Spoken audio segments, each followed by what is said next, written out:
आप सोच रहे होंगे कि मैं क्या कर रहा हूं। मैं युद्ध की तैयारी कर रहा हूं। वही युद्ध जो ज्वालामुखी की भांति कभी भी फट सकता है। युद्ध वही जीतता है जो युद्ध में व्यतीत होने वाले समय से अधिक समय युद्ध की तैयारी में लगाए। जो योद्धा अभ्यास क्षेत्र में जितना अधिक समय दे, रणभूमि में उतना ही कम रक्त बहेगा। एक सामान्य लौ और तीखी तलवार में अंतर यही है कि एक तीखी तलवार को कड़ी अग्नि परीक्षा से होकर जाना पड़ता है। लौहकार की मार खानी पड़ती है।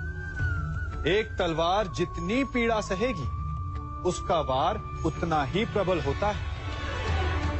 इसलिए पीड़ा से घबराए नहीं, उसका सामना करें, उसका अभ्यास करें, क्योंकि यही अभ्यास जीवन के युद्ध में आपको विजयश्री बनाता है।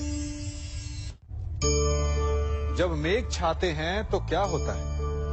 अंधकार छा जाता है। मेघ गरजते हैं, बिजलियां कड़कती हैं, वर्षा होती है। सभी पशु अपने आश्रय स्थल पर जाकर छिप जाते हैं। मनुष्य अपने घरों की ओर दौड़ते हैं और सभी पक्षी अपने घोंसलों में जाकर छिप जाते हैं। परंतु एक जीव है जो गरजते मेघों को, कड़कती बिजलियों को, भारी वर्षा को भी हरा देता है। वो जीव है बाज, क्योंकि वो समस्या की जड़ों से ऊपर उड़ता है। वो गरजते मेघों से, कड़कती बिजलियों से, भारी वर्षा से, इन सब से ऊपर। यही अंतर है हारने वालों में और जीतने वालों में। ये युद्ध हार और जीत का नहीं, समस्या और सोच का है। यदि आप अपनी सोच को छोटी रखेंगे तो समस्या बड़ी हो जाएगी, और यदि आप अपनी सोच को बड़ी रखेंगे तो समस्या छोटी हो जाएगी। दो मनुष्यों के मध्य होता है, परंतु विजय सदैव एक ही मनुष्य को मिलती है। जबकि समान रूप से दोनों शक्तिशाली होते हैं, समान ज्ञान प्राप्त करते हैं। कारण, दो प्रकार के लोहे होते हैं, एक ठंडा, एक गर्म। कभी सोचा है? लोहकार लोहे को लोहे से ही काटता है, परंतु सदैव ठंडा लोहा ही गर्म लोहे को काट पाता है। और यही नीति मनुष्यों पर भी लागू होती है। जब युद्ध होता है तो जिसके मन में ईर्ष्या होती है, जलन होती है, आक्रोश होता है, वो गर्म लोहे के समान। और जिसका मन शांत होता है, जिसका मन संयम से बंधा होता है, वो ठंडे लोहे के समान है। और वही ईर्ष्या और द्वेष नामक गर्म लोहे को काट सकता है। इसलिए यदि जीवन के संग्राम में विजय प्राप्त करनी है तो अपने मन को शांत रखें, क्योंकि गर्म लोहे की भांति ईर्ष्या और क्रोध जैसे भाव को रखने वाला मनुष्य सदैव शांत स्वभाव के मनुष्य के समक्ष निर्बल है। शक्ति ईर्ष्या और क्रोध में नहीं, शांति और संयम में है। सभी बड़े सदा यही कहते आए कि यदि आगे बढ़ना है तो अपनों का साथ दो। सत्य कहते हैं, अपनों का साथ देना ही चाहिए, परंतु साथ देने से पूर्व ये अवश्य पहचान लेना चाहिए कि अपने हैं कौन। क्या अपने वही होते हैं जिनके साथ हमारा रक्त संबंध होता है, या अपने मित्र? अपने वो होते हैं जो हमें सद्कार्य के लिए प्रेरित करें, हमें आगे बढ़ाएं, हमारा साथ दें। और वो जिनका साथ देने से समाज का नाश हो, धर्म की हानि हो, वो सगे हो करके भी सगे नहीं होते। इसलिए जब अपनों की परिभाषा का चुनाव करें तो उन्हें अपना माने जो आपका साथ दे, उन्हें नहीं जो हमें अज्ञान के मार्ग पर ले जाएं। सीमा एक रेखा ही नहीं, एक परिभाषा भी है। सीमा हर किसी की होती है, प्रेम की, धैर्य की, मित्रता की और शत्रुता की भी। और जो सदैव सीमा में बंधे रहते हैं वो सामान्य मनुष्य बनकर रह जाते हैं, परंतु जो समय आने पर सीमा तोड़ देते हैं वही भविष्य बनाते हैं, क्योंकि सीमा केवल आपको मर्यादा में नहीं रखती, आपको बांधती भी है। अब ये आप पर, मुझ पर, हम सब पर निर्भर करता है कि ये जाने कौन सी सीमाएं हमें बांधती हैं और कौन सी सीमाएं शक्ति के नए मार्ग समक्ष लाती हैं। इसलिए सीमाएं तो जो कर सकते हो उससे अधिक करने का प्रयत्न करो, तभी नई सीमाएं बना पाओगे। भाग्य क्या है? जो आपने किया उसे भोगना भाग्य है, या जो आपके पूर्वजों ने किया उसका फल भाग्य है? नहीं, भाग्य वही है जो आपने किया, क्योंकि हर मनुष्य को अपने कर्मों के फल भुगतने होते हैं। इसलिए यदि जीवन में कुछ भी करें तो उस पर अपनी दृष्टि अवश्य रखें, क्योंकि आपके एक कर्म का फल आपका भविष्य बदल सकता है। हम वही बनते हैं जो हम चुनते हैं, क्योंकि वही हमारा भाग्य बनता है। मनुष्य सुंदरता से आकर्षित होता है, उससे प्रेम करता है और असुंदर को देता है। ऐसा होता है ना? क्या आप ऐसा नहीं करते? करते हैं। तो सुंदर और असुंदर की परिभाषा क्या है? इस आकर्षण और विकर्षण का कारण क्या है? कभी सोचा है? कभी सोचा है कि जिससे आप प्रेम करते हैं, जिसके प्रति आप आकर्षित होते हैं, अचानक से उसके लिए मन में वितृष्णा आ जाती है, और जिसके प्रति घृणा होती उसके लिए एकाएक आपके मन में प्रेम उमड़ आता है। कारण है दृष्टिकोण। क्योंकि सुंदरता आपके मन में होती है, आपके सोच में होती है, आपके दृष्टिकोण में होती है। इसीलिए किसी को कीचड़ में खिला हुआ कमल सुंदर लगता है, और किसी को निर्मल चंद्रमा में भी कलंक का धब्बा दिख जाता है। यदि आपको सुंदरता अनुभव करनी, हर पल आनंद में रहना है, तो अपने दृष्टिकोण को सुंदर बनाएं और अपने आप सब कुछ सुंदर बन जाएगा।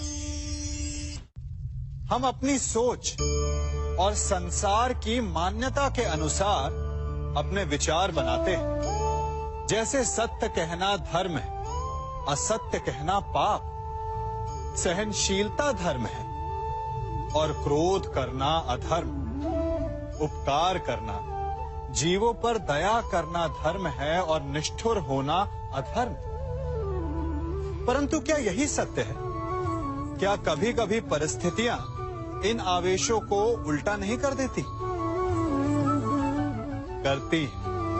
यदि इस संसार में कुछ धर्म है, कुछ पुण्य है, कुछ महान है, तो परिस्थिति के अनुसार चलना। जटायु स्मरण है आप सबको, वो जिन्होंने रावण पर क्रोध किया था, उस पर आक्रमण किया था। उस समय जटायु का क्रोध पाप नहीं था, धर्म था। इसीलिए अंत में उन्हें भगवान राम की गोद मिली।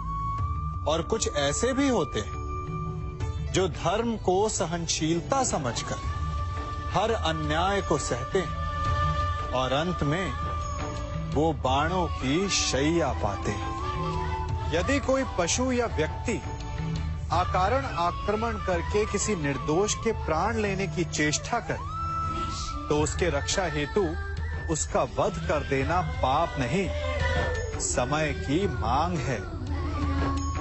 क्योंकि आक्रमण भी आत्मरक्षण ही है। यदि किसी दुष्ट की सहायता करने से सामान्य मनुष्य को कष्ट पहुंचे, पीड़ा पहुंचे, तो उसे सहायता ना देना ही धर्म है। अकारण क्रोध अस्वीकार्य है, परंतु यदि क्रोध से कुछ शुभ हो, पाप बाहुभीत हो, तो क्रोध और दंड भी धर्म ही है।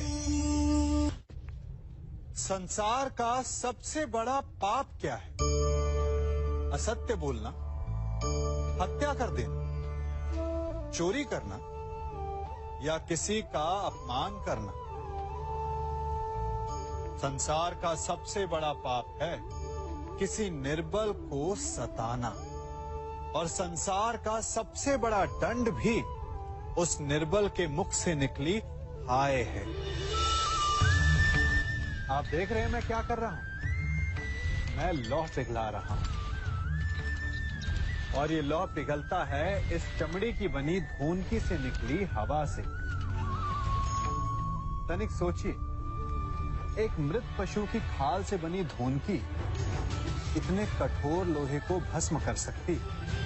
ठीक उसी प्रकार आप चाहे जितने भी शक्तिशाली क्यों ना हो, यदि आपने किसी निर्दोष, किसी निर्बल को सताया, तो उसके मन से निकली हाय और उसका श्राप आपके जीवन को भस्म कर सकता है।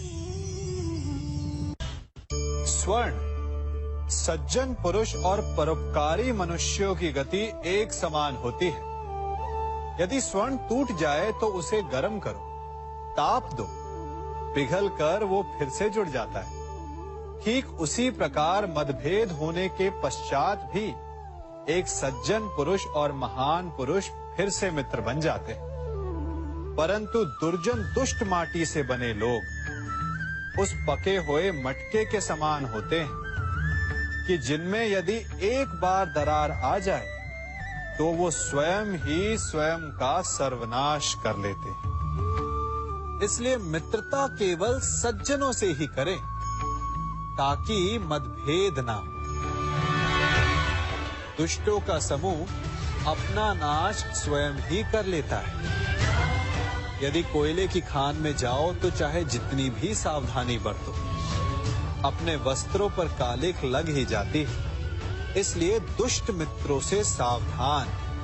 सज्जन शत्रु प्रत्येक परिस्थिति में श्रेष्ठ है। प्रत्येक मनुष्य सफलता पाने के लिए कार्य करता है।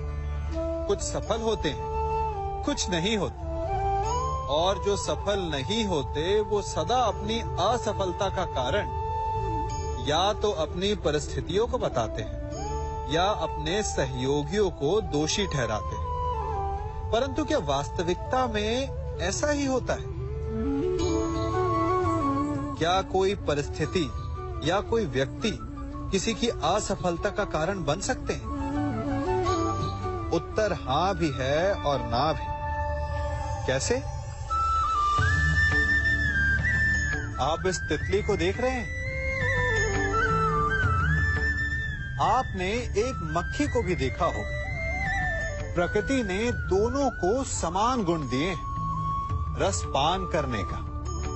एक तितली फूलों पर जाकर उसका रस लेती और इस अवस्था में नए फूल खिलने की व्यवस्था भी करती है, और मक्खी घाव पर बैठती है, घाव को सड़ाती है और रोग भी फैलाती है।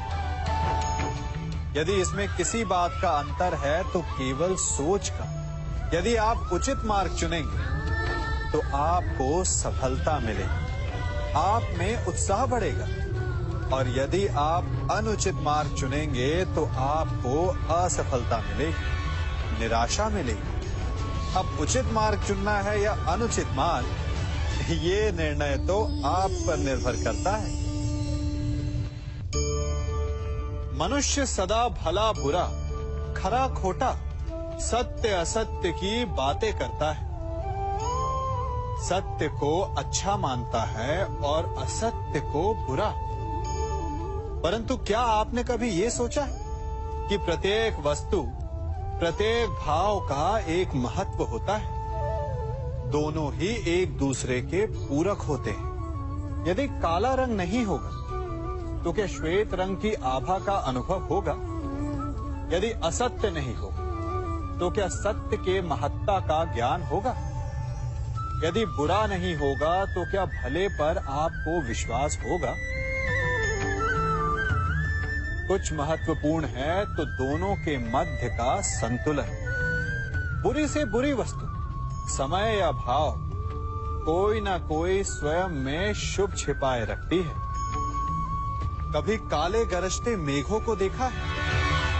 उसके किनारे भी एक स्वर्णिम आभा होती है। उसी प्रकार यदि आपके जीवन में बुरा समय आए तो आपको अपने सच्चे मित्रों की पहचान हो जाती है। तो बुरे समय में निराश ना हो, उसमें भी कुछ शुभ खोजने का प्रयास करें और धीरे धीरे सब कुछ आपके जीवन में स्वतः शुभ हो जाएगा।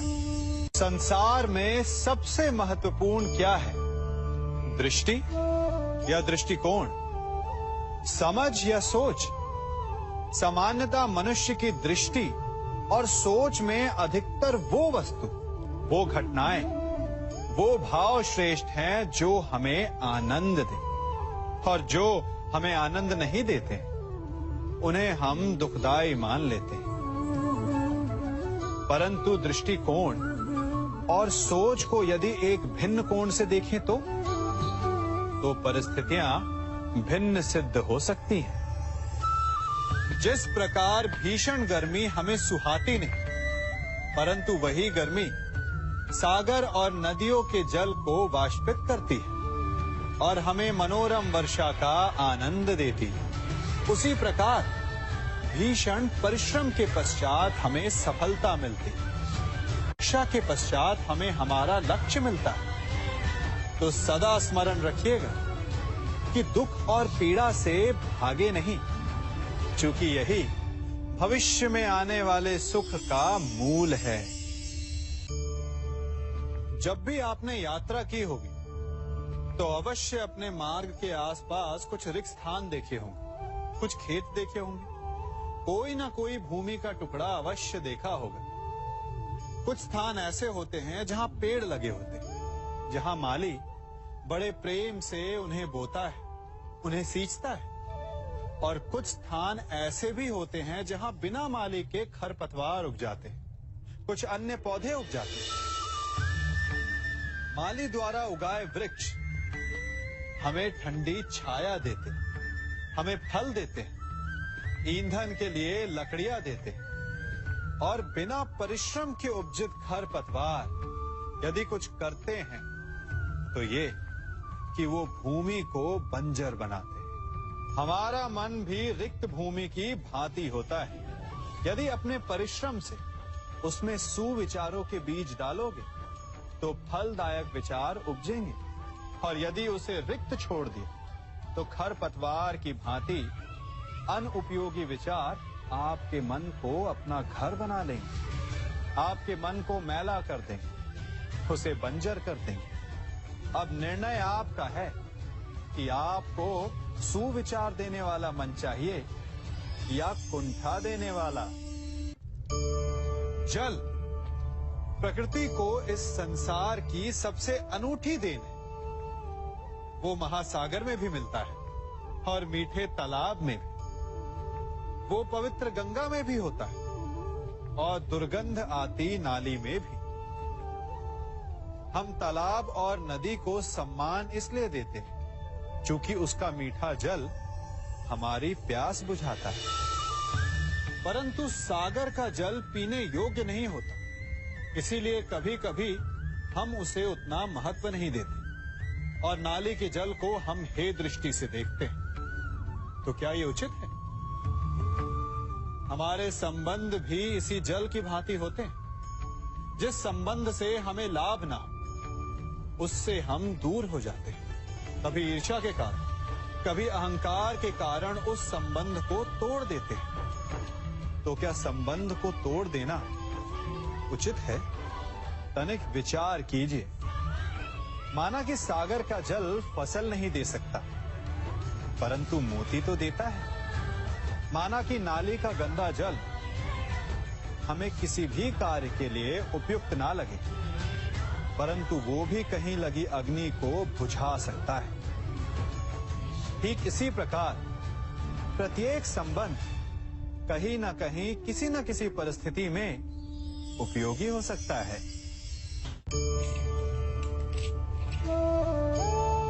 बड़ी विकट समस्या है। मुझे स्मरण ही नहीं हो रहा कि इस गुच्छे की कौन सी चाबी इस ताले को खोलेगी। बड़ी देर से प्रयास कर रहा हूं, परंतु ये ताला खुल ही नहीं रहा।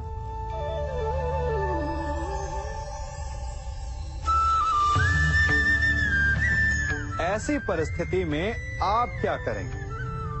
अधिकतर लोग ऐसी परिस्थिति में अपनी आशा खो बैठते हैं। उन्हें लगता है कि चाबी खो गई। वो तिलमिला जाते हैं, क्रोधित हो उठते हैं। परंतु उस समय धैर्य रखें तो गुच्छे की अंतिम चाबी ताला खोल सकती है। कुल्हाड़ी का अंतिम प्रहार वृक्ष को काट के गिरा देता है, परंतु क्या सत्य में कुल्हाड़ी का अंतिम प्रहार वृक्ष को काट के गिरा देता है? आपको आपका लक्ष्य दिला देता है? नहीं। आपका निरंतर प्रयत्न ही आपको सफलता दिलाता है। जब आपका मन निराश है तो अपने कार्य में दुगनी उत्साह से जुट जाइए, क्योंकि अनावरत बहता जल ही कठोर चट्टान को काट सकता है। सफलता का मूल है परिश्रम, प्रयास और आशा। मनुष्य का जीवन ऋतुओं के समान होता है।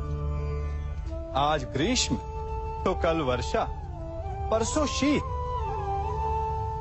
तनिक संकट आया तो हम संयम खो बैठते हैं। तनिक ऋतु बदली तो हम अधीर हो जाते हैं। अपने आक्रोश में, अपने क्रोध में हम उनसे ही संबंध बिगाड़ लेते हैं जो हमारे अपने होते हैं। क्यों ऐसा होता है ना? हमें लगता है कि हमारे अपने हैं, फिर से मना लेंगे। परंतु स्मरण रखिए, सदा ऐसा करना संभव नहीं होता। सागर की उछलती लहरों को तट सहता है, और यदि तट ही टूट जाए तो बाढ़ आ जाती। हमारे संबंध भी दूध की भांति होते हैं। दूध तपकर उबल सकता है, परंतु यदि उसमें खटास आ जाए तो वो फट भी जाते हैं। और फटे दूध को चाहे जितना मत लो, उसमें से माखन नहीं निकलेगा। इसीलिए अपने संबंधों को संभल कर निभाना चाहिए। मनुष्य की सबसे बड़ी दुर्बलता क्या होती है? सोचिए। धन, प्रेम, अहंकार। मनुष्य की सबसे बड़ी दुर्बलता होती है उसके रहस्य।